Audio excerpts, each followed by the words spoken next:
साथियों नमस्कार। इस वीडियो लेक्चर में हम पढ़ने वाले हैं इलेक्ट्रॉनिक ट्रांजिशन के प्रकार यानी टाइप्स ऑफ इलेक्ट्रॉनिक ट्रांजिशन। ये जो टॉपिक हम लोग डिस्कस कर रहे हैं ये बीएससी प्रथम वर्ष के यदि आप बात करेंगे तो मेजर का सेकंड पेपर, माइनर या इलेक्टिव के अंदर आता है। इसके अलावा एमएससी के अंदर भी इस टॉपिक की आप स्टडी कर सकते हैं, वहाँ पर भी ये टॉपिक पढ़ने को मिलता है। तो हम बात करेंगे आज इस वीडियो के अंदर इलेक्ट्रॉनिक संक्रमण के प्रकार यानी टाइप्स ऑफ इलेक्ट्रॉनिक ट्रांजिशन।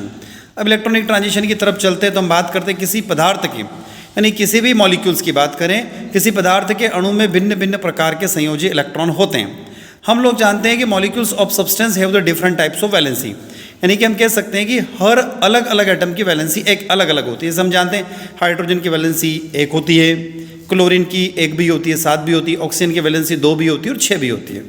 तो हम कहें और इसलिए ऊर्जा का अवशोषण होने से भिन्न भिन्न प्रकार के ट्रांजिशन यानी कि संक्रमण होते हैं।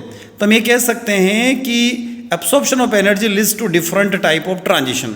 उसके कारण क्या कह सकते हैं, अलग अलग प्रकार के ट्रांजिशन यहाँ पर हमें देखने को मिलेंगे। जब परमाणुओं के संयोग से अणु बनते हैं, when atom combine to form a molecule, हम लोग जानते हैं कि जब एटम कंबाइन होंगे तो क्या बनता है, मॉलिक्यूल बनता है। यानी परमाणुओं के कॉम्बिनेशन से क्या बनेगा, जब अणु का निर्माण होता है तो तब 2 परमाणु कक्षक संयुक्त होकर आणविक कक्षक बनाते हैं। तो हम क्या कह सकते हैं, 2 atomic orbital combine to form a 2 new molecular orbitals. तो हम यहाँ पर बात कर सकते हैं एटॉमिक ऑर्बिटल कंबाइन होंगे तो मॉलिक्यूलर ऑर्बिटल का फॉर्मेशन हो जाएगा। तो हम यह कह सकते हैं इनमें से एक कम ऊर्जा वाला कक्षक होता है, यानी एक होता है जिसकी एनर्जी कम होती है जिसको हम लोग बॉन्डिंग मॉलिक्यूलर ऑर्बिटल कहेंगे, जिसकी एनर्जी ज़्यादा होती है उसको हम एंटी बॉन्डिंग मॉलिक्यूलर ऑर्बिटल कहेंगे। अब यहाँ पर आप देखेंगे कि बॉन्डिंग और एंटी बॉन्डिंग की जब बात करते हैं तो बॉन्डिंग और एंटी बॉन्डिंग की बात करेंगे तो बॉन्डिंग को यहाँ पर हम सिग्मा और पाई ऑर्बिटल से रिप्रेजेंट करेंगे, जबकि एंटी बॉन्डिंग को हम सिग्मा स्टार और पाई स्टार से रिप्रेजेंट करेंगे। तो हम कह सकते हैं कि इनके संगत अधिक ऊर्जा वाले एंटी बॉन्डिंग जो ऑर्बिटल्स होते हैं उन हम सिग्मा स्टार और पाई स्टार से रिप्रेजेंट कर सकते हैं।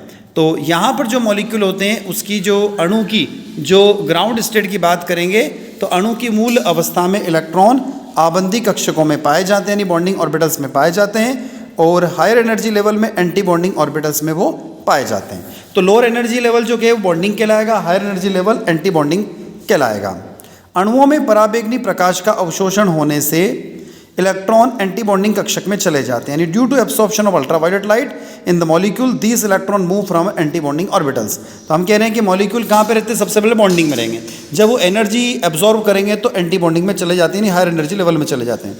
कुछ कक्षक बंध बनाने के काम में नहीं आते हैं, यानी कि some orbitals are not useful in the formation of bond, this orbital are called non bonding, यानी कि ऐसे ऑर्बिटल जो बॉन्ड नहीं बनाएंगे उसे आप लोग क्या कहेंगे, नॉन बॉन्डिंग कक्षक कहेंगे। अतः इनके प्रतिबंधित कक्षक नहीं होते हैं, यानी इनके एंटी बॉन्डिंग ऑर्बिटल्स का फॉर्मेशन नहीं होता है। आगे चले तो हम कह सकते हैं किसी कार्बनिक यौगिक द्वारा यानी किसी भी ऑर्गेनिक मॉलिक्यूल की बात करें तो उसमें पराबैंगनी यानी अल्ट्रावायलेट रेडिएशन और विजिबल अवशोषण होने से यानी इलेक्ट्रॉनिक ट्रांजिशन होता है। तो हम कह सकते हैं अल्ट्रावायलेट और विजिबल रीजन्स जो होता है वो यदि कोई भी मॉलिक्यूल उसका एब्सॉर्प्शन करेगा तो वहाँ पर जो ट्रांजिशन होगा उसको हम इलेक्ट्रॉनिक ट्रांजिशन कह सकते हैं। तो साथियों ये तो बात हमारे इलेक्ट्रॉनिक ट्रांजिशन की हुई। अब इलेक्ट्रॉनिक ट्रांजिशन कितने प्रकार का होता है हम आगे देख रहे हैं। साथियों हम यहाँ पर बात करेंगे कि अब ट्रांजिशन कितने टाइप का होता है। तो यहाँ पर हम बात कर रहे हैं, सबसे पहले आप देखेंगे लोअर एनर्जी लेवल में आपको एक सिग्मा की लाइन दिखाई दे रही है, दूसरी लाइन आपको पाई की दिखाई दी, तीसरी लाइन आपको एन ऑर्बिटल की दिखाई दे रही है। उसके बाद में जो अगली लाइन नई जो आपके सामने आएगी वो पाई स्टार को रिप्रेजेंट कर रही है, और उसके बाद अगली लाइन जो आएगी वो सिग्मा स्टार को रिप्रेजेंट कर रही है। मतलब सबसे लोअर एनर्जी सिग्मा की होगी और सबसे हाईएस्ट एनर्जी सिग्मा स्टार की होगी। आगे बात करते हैं इसमें कि ये एनर्जी का जो डिफरेंस ये किस तरीके से शो होता है या ट्रांजिशन किस तरीके से हमें बताता है। तो पहला जो ट्रांजिशन आपको स्क्रीन पर दिखाई दे रहा है उसको हम सिग्मा टू सिग्मा स्टार, दूसरा पाई टू पाई स्टार, अगला n to sigma star, next n to pi star transition होगा।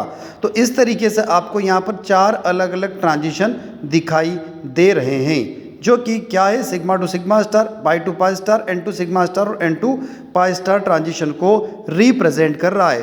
तो यहाँ पर आप देख रहे हैं टाइप्स ऑफ ट्रांजिशन। इसके अलावा एक और ट्रांजिशन होता है जो कि क्या हो सकता है, वो हो सकता है sigma to pi star transition भी एक प्रकार का ट्रांजिशन होता है। तो ये यहाँ पर बात हुई ट्रांजिशन की। अब बात करते हैं हम इसके एनर्जी ऑर्डर की। तो एनर्जी ऑर्डर ऑफ ट्रांजिशन, सबसे पहले हाई एनर्जी की बात करेंगे और फिर लोअर एनर्जी की बात करेंगे। तो हायर एनर्जी में सबसे बड़ा क्या रहेगा, sigma to sigma star higher energy मिलेगा। उससे नीचे आपको मिलेगा एन टू सिग्मा स्टार, उससे नीचे मिलेगा आपको पाई टू पाई स्टार, और सबसे लोअर एनर्जी में आपको मिलेगा n to pi star transition. तो इस तरह से ट्रांजिशन की जो एनर्जी है वो यहाँ पर बताई गई है, हाई टू लो, यानी सबसे ज़्यादा क्या होगी और सबसे कम क्या होगी। तो एन टू सिग्मा स्टार और n to sigma to sigma star जो होता है वो 200 नैनोमीटर से अधिक की उसमें रिक्वायरमेंट होती है अल्ट्रावायलेट रेडिएशन की, और दोनों जो नीचे वाले उसमें उससे 200 से कम की ज़रूरत होगी। तो अभी हमने देखा टाइप्स ऑफ ट्रांजिशन कैसे हुए थे, उन ट्रांजिशन से आगे बढ़ते हैं और उसको हम समझते हैं। पहला जो ट्रांजिशन हमने देखा था sigma to sigma star transition, वह संक्रमण जिसमें एक आबंदी सिग्मा इलेक्ट्रॉन, ये जो जीरो लिखा है इसको सिग्मा बनाना, सिग्मा इलेक्ट्रॉन एक्साइटेड होकर उसी अणु के एंटी बॉन्डिंग सिग्मा स्टार में चला जाता है। यानी कि the transition in which a sigma electron gets excited and move to the anti bonding orbital of sigma star of the same molecule, it is called sigma to sigma star transition. तो उसमें transition में क्या हुआ था कि हमने देखा था कि sigma to sigma star transition यहाँ पर रिप्रेजेंट हो रहा है। हम कह सकते हैं इसमें अधिक ऊर्जा की आवश्यकता होती है। किसमें, sigma to sigma star transition में क्या होता है, अधिक ऊर्जा की आवश्यकता होती है। अतः ऐसे यौगिक जो कि अल्ट्रावायलेट क्षेत्र में अवशोषण नहीं करते हैं, जिसके संयोजकता कोश में इलेक्ट्रॉन सिंगल बॉन्डेड प्रयुक्त होते हैं, it is required to more energy, therefore such compound do not absorb in the ultraviolet region whose valence shell electron are used in the single bond।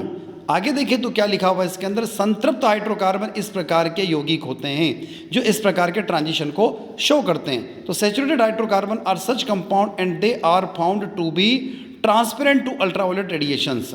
तो इसके कारण क्या होता है, अल्ट्रावायलेट रेडिएशन का एब्जॉर्ब होता है, तब पराबैंगनी विकिरणें पारदर्शी पाई जाती है, अर्थात ये रंगहीन दिखाई पड़ती, यानी कि कलरलेस होती है। दूसरे शब्दों में हम कह सकते हैं कि एल्केन में केवल sigma to sigma star transition पाया जाता है। एल्केन मतलब जहाँ पर सिग्मा बॉन्ड होते हैं, अर्थात हम क्या कह सकते हैं कि यहाँ पर जो ट्रांजिशन होगा वो CH व कार्बन कार्बन बॉन्ड के बीच में संभव हो सकता है। जैसे हम कहते हैं कि एथेन का लैम्बडा मैक्सिमम वैल्यू 135 नैनोमीटर होता है, जो कि 4 अल्ट्रावायलेट रीजन के बीच में आता है, इसलिए हम कह सकते हैं कि ethane is a colourless molecule.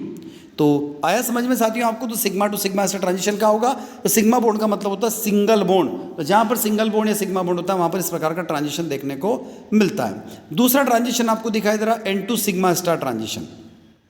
तो इस ट्रांजिशन में, इस संक्रमण में एन का मतलब नॉन बॉन्डिंग इलेक्ट्रॉन जो होते हैं, यानी लोन पेयर का एक इलेक्ट्रॉन एंटी बॉन्डिंग कक्षक में चला जाता है, स्टार का मतलब एंटी बॉन्डिंग में चला जाता है, और वे सेचुरेटेड नॉन बॉन्डिंग इलेक्ट्रॉन वाले परमाणुओं से युक्त समूह एकल बंध द्वारा जुड़े होते हैं। यानी in this transition one electron of the lone pair is transferred to the anti bonding orbital.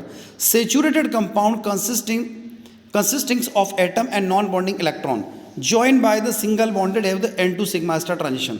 This transition required less energy than the sigma to sigma star transition. हम कह सकते हैं इस संक्रमण में sigma to sigma star transition की तुलना में कम ऊर्जा की आवश्यकता होती है। जैसे मेथनॉल, एथिल क्लोराइड जैसे कंपाउंड अल्ट्रावायलेट रेडिएशन की ऊर्जा का अवशोषण करके इस प्रकार के ट्रांजिशन को बताते हैं। तो इससे पहले हमने कहा था कि जो sigma to sigma star transition था वो कौन बता रहे थे, एल्केन बता रहे थे, और इसके बाद जब हम पढ़ रहे हैं n to sigma star transition, ये मेथेनॉल और मेथिल अल्कोहल इस टाइप के कंपाउंड इसको शो करते हैं। अगला आता है n to pi star transition. इस ट्रांजिशन में सबसे कम ऊर्जा की रिक्वायरमेंट होती है। एक अणु में एक ऐसा परमाणु जिसके पास इलेक्ट्रॉन होते हैं दूसरे परमाणु के साथ अनसंतृप्त बंध बनाता है, यानी अनसेचुरेटेड बॉन्ड का फॉर्मेशन कर लेता है, तब n to pi star transition होता है। यानी दूसरे शब्दों में हम कह सकते हैं कि विषम परमाणुओं द्वारा द्विबंधी वाले यौगिकों में यह ट्रांजिशन होता है। तो this transition required to least energy an atom in molecule that has a sigma electrons from the unsaturated bond, यानी उसमें पाई होता है और अनसेचुरेटेड बॉन्ड होता है। हम देखें तो then n to pi star transition occur. In other word this transition occur in the compound with the heterogeneous atom, यानी जिसमें विषम परमाणु होता है वहाँ पर ये पाया जाता है। और किस केस में पाया जाता है? इसके अलावा डबल बॉन्ड वाले कंपाउंड में भी ये देखने को मिलता है। Since it take the least energy, और इसमें कम ऊर्जा की आवश्यकता होती है, अतः ये ट्रांजिशन जो होता है occur by absorption by the longest wavelength radiation, यानी सर्वाधिक लंबी तरंग दैर्ध्य वाली विकिरणें इस प्रकार का अवशोषण करती है। तो ये हमारा तीसरे प्रकार का ट्रांजिशन हो गया। अगला जो ट्रांजिशन होगा उसकी तरफ चलें, उससे पहले हम N2 सिग्मा स्टार के बारे में थोड़ा सा डिटेल में बात कर लेते हैं। स्पेक्ट्रम में इस प्रकार के संक्रमण से प्राप्त हुए बैंड को हम आर बैंड कहते हैं, यानी the band obtained by the such transition spectrum is called the R band. और कई वर्णमूलक या क्रोमोफोर, यानी कि मल्टीपल क्रोमेट्स और क्रोमोफोर, फॉर एग्जाम्पल जैसे CO, N double bond N, C double bond S, C double bond N में इस प्रकार का ट्रांजिशन होता है और उसको हम N2 पाई स्टार ट्रांजिशन कहते हैं। N का मतलब नॉन बॉन्डिंग और पाई स्टार का मतलब एंटी बॉन्डिंग। उदाहरण की बात करें, एग्जाम्पल की बात करें तो acetone and nitrosobutane shows this type of transition. आगे चलते साथियों और हम बात करते pi to pi star transition की। इस प्रकार के ट्रांजिशन में एक बॉन्डेड इलेक्ट्रॉन, बंदी इलेक्ट्रॉन उत्तेजित होकर उसी अणु के एंटी बॉन्डिंग पाई स्टार में चला जाता है। इस प्रकार के संक्रमण में N2 पाई स्टार व N2 सिग्मा स्टार के लिए आवश्यक ऊर्जाओं के बीच ऊर्जा की आवश्यकता होती है। और ब्यूटाडाइन का लैम्ब्डा मैक्सिमम 217 नैनोमीटर होता है, अतः पाई टू पाई स्टार ट्रांजिशन का सबसे बढ़िया एग्जाम्पल है। In this type of transition a bonded electron gets excited and move to the pi star antibonding orbital of the same molecule. Such a transition required an energy between the energy required for N2 pi star and N2 sigma star. The lambda maximum of butadiene is a 217 nanometer and pi to pi star is the example of transition. Infection is the possibles. आगे चलते हैं, next है sigma to pi star transition. ये आखिरी transition होता है। इसमें sigma कक्षक के इलेक्ट्रॉन पाई स्टार में प्रमोट होते हैं। ये अपेक्षाकृत अधिक ऊर्जा की आवश्यकता होती है। वैसे ट्रांजिशन बहुत कम देखने को मिलता है। इससे पहले वीडियो के जो फर्स्ट वाला जो पार्ट, सेकंड वाला जो पार्ट था, उसमें हमने इस ट्रांजिशन का उल्लेख नहीं किया है, यानी इस ट्रांजिशन को नहीं बताया है। तो हम कैसे, क्योंकि इसमें अधिक ऊर्जा की requirement, the electron in the orbit promoted to pi star, here the relativity more energy is required, ज़्यादा एनर्जी किसके अंदर रिक्वायरमेंट होती है। और ये कहाँ पर पाया जाता है? तो सेचुरेटेड कार्बोनाइल कंपाउंड में इस प्रकार का ट्रांजिशन शो होता है। तो साथियों ये थे हमारे electronic transition, types of electronic transition.